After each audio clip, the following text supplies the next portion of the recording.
Today we're going to do a quick test so we can see the differences between having tempered glass applied to your phone, and that's where you see this T.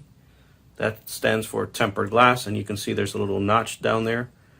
It is basically an iPhone tempered glass screen protector that we put on clear glass. It is 1/8 of an inch thick. It's the same thickness you would have on a picture frame in your home. And then the P, this is the same application as far as putting it on the same 1/8 piece of glass, but it is the cuts that are produced by the machine. So we're going to test them both and see which one stands the test better. They might both fail, we don't know, but basically what we're going to do is drop this steel ball about 3 feet from the top there into that tube and right down into the actual glass. So we're going to first start with the tempered glass, and we're just going to slide it in there, and then we're just going to drop the steel ball from the top and see what happens. So there you see it. You can see that it actually did not do well.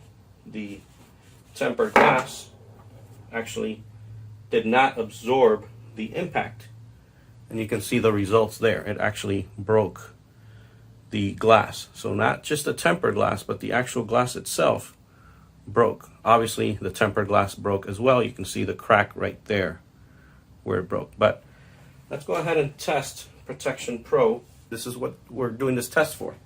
So let's go ahead and drop it and see. Look at that. So nothing. Actually, I'm going to drop it again. Have another shot.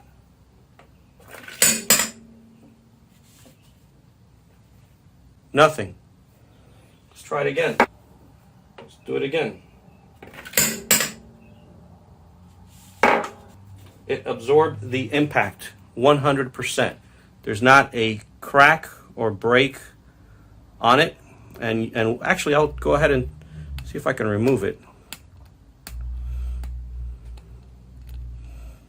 just so you can see that it's there.